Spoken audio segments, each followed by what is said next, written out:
Whether it is promoting women in STEM within their ranks, committing to a zero carbon footprint, or supporting various charities, companies can do a lot of social good.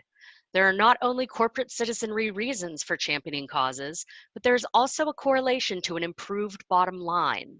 Today on AVSocial, we're going to discuss specific examples within the AV industry, as well as providing ideas for integrators, manufacturers, and others to get involved locally or nationally. The network for the AV industry. What are you listening to? This is AV. This is AVNation. This is AVNation. This is AVSocial, episode 36, Socially Conscious. Support for AVNation is brought to you by SDVOE, the platform for networked AV. Hi everyone, welcome to another episode of AVSocial. I'm one of your hosts, Dawn Mead, joined as usual with my lovely co-host, Kelly Perkins. Hello everyone. And today we have a couple of special guests, but before we get to that, let's talk about our topic. Whether it's promoting women in STEM within their ranks, committing to a zero carbon footprint, or supporting various charities, companies can do a lot of social good. There are not only corporate citizenry reasons for championing causes, but there's also a correlation to an improved bottom line. So today on AVSocial, we're going to be discussing specific examples within the AV industry and our own companies, as well as providing ideas for integrators, manufacturers, and others in the field to get involved locally or nationally. So Kelly, you want to introduce us to our guests today? Yes, we have two lovely ladies from Legrand with us. First up is Melissa Roan with Daylight. If you want to say hi, Melissa. Hello, everyone. And alongside her is Megan Needler with Middle Atlantic. Hi, everyone. So corporate social responsibility, guys, you know, it's kind of a big topic, but it's a really important one these days. Let's start, either one of you really. How would you define corporate social responsibility? It's a lot of big words. It is. You want to go first, Melissa, or you want me to tackle it?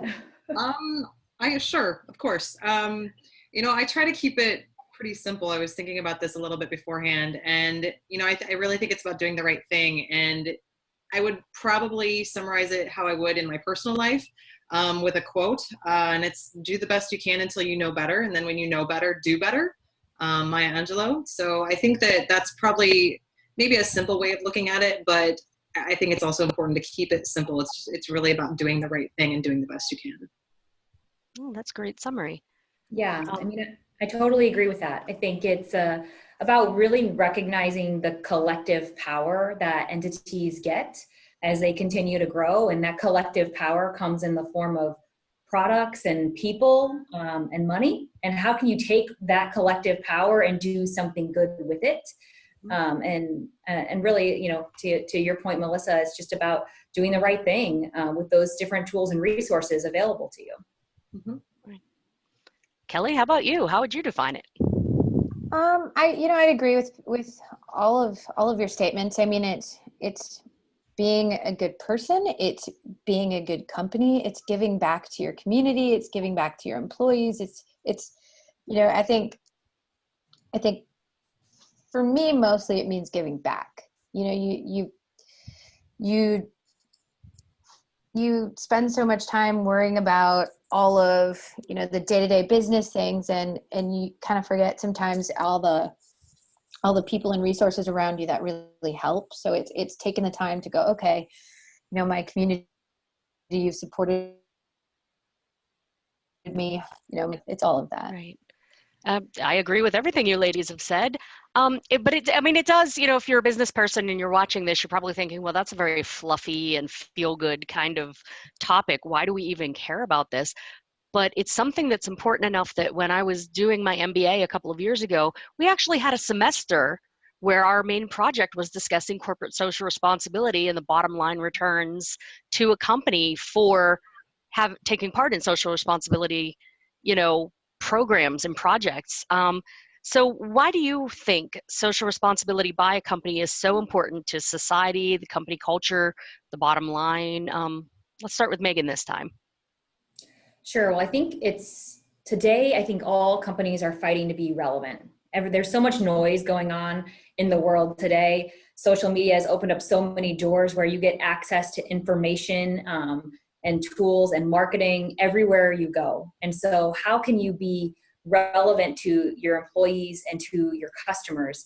And I think it's about recognizing those intersections of what you can do and what's relevant to those different personas, your employees and your customers. And those major intersections are, really where I think it starts. So, yeah. All right. Melissa, how about you? You can tackle any part of that question. How's it important to the company, to society, bottom line, company culture? I think that I have a lot of thoughts kind of floating around. There's a couple ways of looking at it. You can look at it from organizations that maybe haven't put it as a priority, like the social responsibility as a priority, and that can really turn into a crisis. Whether you have, I won't go into like case studies or anything, but when you have when greed is more important and the bottom line becomes more important than how we look out for our environment and how we look out for other people, you can have crisis in the ocean where you have oil spills and you have increased government oversight and things like that can come out of that.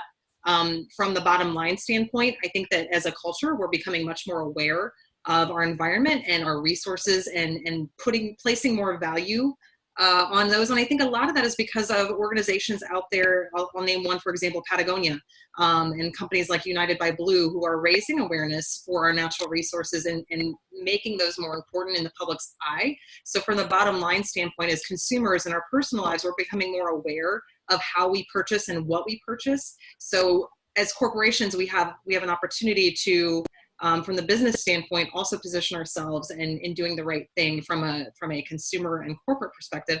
But at the end of the day, it all comes back to, are we doing the right thing and being good corporate citizens because it's the right thing to do. It's the right thing for our employees. It's the right thing for our customers, for our environment, whatever it might be.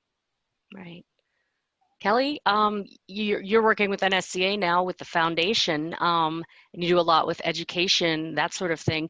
Do you see any tie-in there with corporate social responsibility and education programs, or how, does NSCA specifically do anything that is good for the company, bottom line, culture, or society?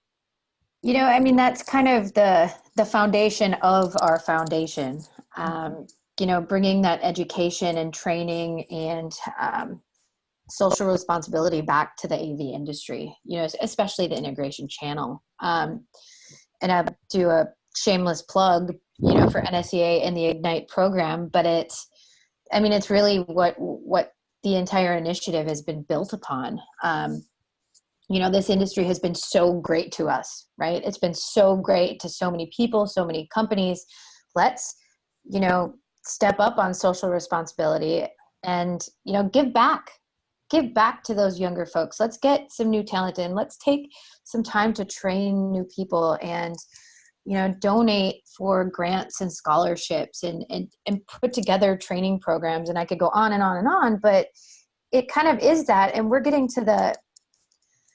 of getting to the, that pivot point where a lot of baby boomers are going to start retiring. And instead of selling your companies, put together some succession planning and actually train those young people, train the people within your organization and educate them on how to run your business and maybe look at it a little bit differently. But you guys are retiring and making a lot of money. So it's time to maybe start to give back to that industry that helps you get there in the first place. So that's kind of my opinion on it. And I think how the NSCA Foundation is so great because we can help figure out different ways to give back to the industry. And I'm more than willing to listen to any ideas on anything that is related to the foundation and different types of educational opportunities. So that's great.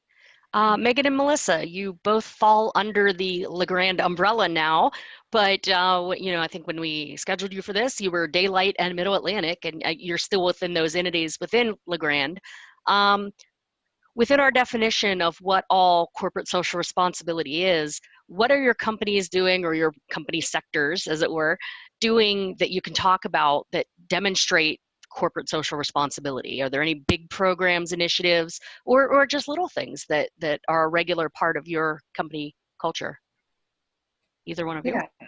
Well, so Middle Atlantic has been a part of Legrand since 2013. So we've adopted some of the different Legrand practices. So I think, Melissa, you guys are probably going to start to roll into some of these as we continue to merge. And but so, I have served on some of the different boards within Legrand, but there's a corporate social responsibility team that has focused around this out of France, that's staffed and funded, publishing strategies around it. And then it's our job here as the North American entity to develop ways to roll into that. And just recently, we actually kind of merged some of our efforts. So, Legrand grows through acquisition, hence the milestone acquisition, right? And so each of these different entities that we acquire have different programs that they were contributing to.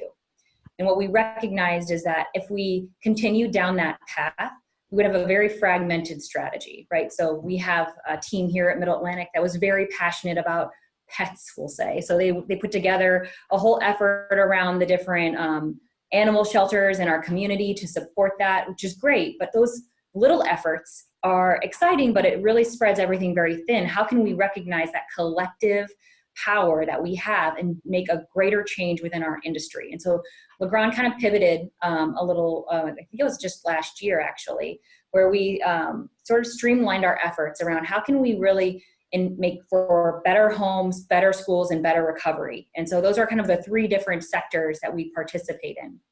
And with Better Homes, we partner with Habitat. We leverage our ability to support them through products and again, through people and through time. And then Better Schools is a partnership with the US GBC, and how can we take sustainability and make some of those tools available to schools that could use those energy savings. And then recovery is all about partnering with the Red Cross for disaster relief. So those are some of the three different sectors that we try to put a lot of weight in externally, because again, we feel like there's relevant intersections within our products and people there. That's great. Melissa? We have a couple programs that haven't been, obviously we're going to be rolling into Legrand, but a couple programs from the milestone days. One of them, I'll go clear back to just before Daylight was acquired. Daylight has two programs. One of them is the Screen Green program, where we actually will take anybody's screen and recycle it to make sure it does not end up in a landfill. The other one is the fact that we are a landfill-free facility. So we're kind of based off the Subaru model, where everything goes to a waste-to-energy facility. To be converted in energy to be used to heat and cool the downtown loop in Indianapolis. So there's that piece of it. On the environmental side, we're also 14001 certified, ISO certified for environmentalism. So there's that on the manufacturing side. And then on the social side, the thing that I really love is we have a program called Community Connections. So any organization gets hit up for sponsorships and funding and things like that. And how they organize the Community Connections team is that, there is a focus on education and women and children, and reducing poverty and violence and things like that. So definite focus there, but basically any employee that is involved in a cause, whether it could be animal related, it could be environmental related, doesn't matter what it is, as long as it's a 501c3, they can put in a request to have funding given to their cause and then explain how they're involved. And they can get up to $2,500 donated for their cause, their charity, whatever it is they're involved in. So it really does a lot to encourage colleagues and employees to be involved in their community. And, I have a personal experience from this just actually really recently where, because it goes before a board and it can get approved or not, the team looks at it and decides if it's in the guidelines. But I actually recently had the opportunity to go to Kenya with another woman where we were doing positive masculinity training and some education over there. And she went home to Indonesia and wanted to incorporate the curriculum into what she's doing in Indonesia to really start reducing some of the violence on women and children. And her funding was coming to an end. So I asked the team, I put in a request to actually match anything I could raise on my own. And it goes before the board and they can approve it or not. And I had a really good experience with that. And it's neat because it actually, it helps whatever you're already engaged with and excited about. It just helps fuel that to keep people doing what they're doing in their own personal lives too. Melissa, you made a really good point there when you were talking, not just about matching funds and that sort of thing, which is great, but you mentioned that Daylight is a landfill-free facility. And I think that's something that a lot of business owners in our industry and outside of our industry don't realize, that corporate social responsibility is about more than just giving money to a charity or volunteering at a soup kitchen or letting a blood drive happen in your break room. It can be about things like materials, where you're buying them, what you're buying, and are you recycling them. It can be about supply chain. Are you using, for instance, diverse or minority certified companies, and bringing in resources or companies that protect resources, environmental things. For anyone on the panel, Kelly, Melissa, or Megan, aside from Melissa's example, do you see a lot more of that coming out in the world, or is this something that we all collectively need to work on, is looking beyond just, here's a check, we're being good corporate social, citizens? Yeah, I mean, something that's been important to Middle Atlantic for a long time. Prior to the LeGrand acquisition, Bob Schluter, our former owner, was extremely passionate and developed our facility in the same way. We were recently Green Circle certified, actually, for a similar statistic as Melissa in terms of minimal waste going to the landfill. And it's hard to do as a U.S. manufacturer. And I think a lot of the political environment is really bringing to light how important and critical the supply chain becomes. Where are your materials coming from? What kind of environment exists there? And it's your responsibility to know how your products are coming to market, and that is a responsible supply chain, because there's so much transparency today, again, within social media, that your customers will find out. And so it's important that your brand value proposition kind of bleeds all the way through that supply chain. And so it's absolutely a synergy between Daylight and Middle Atlantic. Right. I would second that too. I mean, maybe it kind of, it's more related to the manufacturer side. I think when it comes to supply chain stuff in a lot of areas, but I can think of a couple. I'm from Minneapolis, Minnesota, and I can think of a couple local companies that make all of their products in Minneapolis, and they source all of the materials from neighboring towns, and that puts food on the table. Yes, it's more expensive. Sometimes the lead times are a little bit longer, but I think as a customer, I think it's important to recognize, that they're giving back to their community. They're giving jobs to other people like you and me. And I think that's a big thing. And I think sometimes people tend to overlook it. Like you guys have mentioned, I think people are becoming more aware of it and more cognizant of it, just because of the whole, let's eat organic, let's recycle more, kind of the culture of the world now. But I think you kind of forget to think about that sometimes, other than just handing over a check or. Right. I know from my own perspective, now that I'm an end user, which is still, I'm not used to, but my company isn't, I work within AV within my company, but my company is not an AV company. We're an aerospace company. We are government contractors. And I know one of the things in our 2017 corporate social responsibility report, because once you're above a certain size, you do annual reports on this stuff. One of the factors that they mentioned is we have a regulatory requirement by the federal government to have 23% of all of our subcontractors and product and supply providers, minority, woman-owned, veteran-owned, businesses or partners, so we have this regulatory requirement of 23%. And one of the things they highlighted in our 2017 report was the fact that for the past 10 years, we've well exceeded that minimum standard, minimum pieces of flair, as they would say in office space. And we're at nearly 33% of our, one full third of all of our buying, partnering, and supply chain, comes from these underrepresented companies. And things like that, I think, are kind of very key. I think Megan, it was mentioned, thinking about the environmental impact of things. You really want to look at not just what you're making, but how you're making it, where those things came from, and are those things sustainable that you're using? And of course, you know, I don't think any of us really mentioned, but just even something as basic as diversity hiring. I mean, right now we're a complete anomaly in the AV world because every one of us on this panel happens to be female. As we all know, we work in a sausage fest. That's for you. That's for you, Avixa, for Barb and Avixa. But, you know, the ability to, you know, look at a company and say, well, these two companies have equal products and they both have a pretty good environmental record, but I see company A, you know, and they even have similar prices, but company A was founded by a woman who invented the silver screen and happens to have this long and rich history of hiring and including women and minorities. Company B may or may not have such a history, you know. So looking at the different kinds of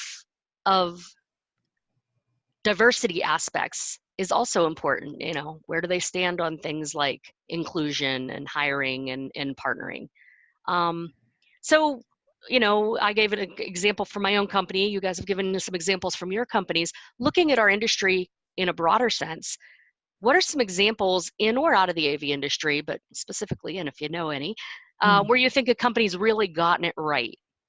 You know, we like to talk about the ones that get it wrong and we kind of all laugh at them, but Megan or Melissa, do you know of anyone that has really just knocked it out of the park in this regard? For me, I think of organizations that are outside of the industry first, for whatever that's worth. I mean, for me, when I'm looking at it, it's like, is there have to be certain ingredients and certain pieces to have gotten it right. And obviously, we're all growing and becoming better corporate citizens, but it really comes down to the heart.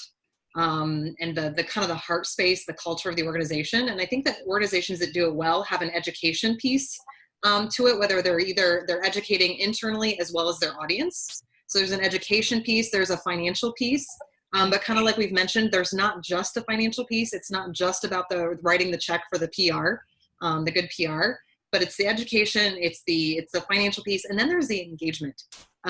If you're able to not only engage your employees, but your consumers, your audience, and getting them involved, not just engaged and excited about it, involved, I think is so powerful. One of the organizations that I've followed for years on the social side is United by Blue. And what they do is they basically, for every item they sell, they clean up a pound of trash from a waterway, whether it's a river, a stream, a lake, the ocean, you know, and water is such a big part of all of our lives. And the thing that I love about that is they're using their audience, their customers, to help engage in those cleanup projects. And I just love that kind of circle that they've created of the education, the engagement, and then the financial piece that I think they do really well. I don't know, Megan, can you think of any others? Who would you throw out there? Yeah, I mean, I think those are great examples, first of all.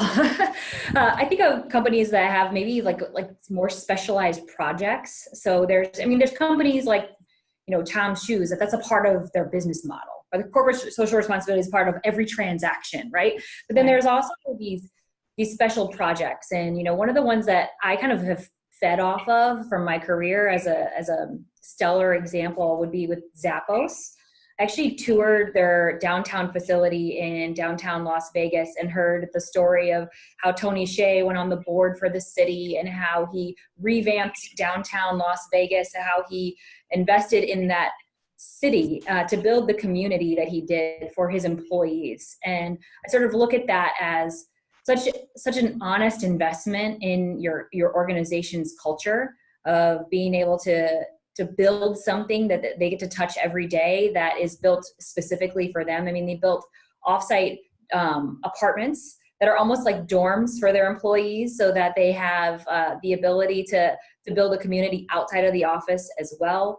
And just what he did, it not only changed the culture for Zappos, but it was so disruptive about how people design their office spaces, design their communities, and it's fueling so much disruption. And just like, I feel like that's where Huddle Spaces started. You know, like, it's just interesting to me how something that started as an investment in Zappos became corporate social responsibility, changed the way meeting spaces are designed. Like, wow, how does all of that kind of intersect? It's just so interesting to me. Right. I know here, and here's the thing, it doesn't have to be a single company. Here in the Mid-Atlantic, I'm right outside of Washington, D.C. in the Baltimore area. We have a nonprofit organization called Integrate Baltimore. And Integrate Baltimore was founded by a design engineer from one of our local integrators.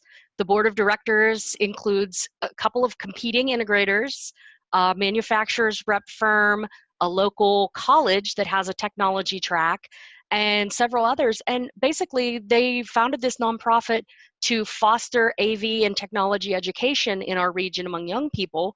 But then they also take all of this surplus stuff that we have as an AV industry, whether it's old stock that nobody's buying, whether it's things that we're tearing out because our clients are upgrading and modernizing, and then there's all this technology.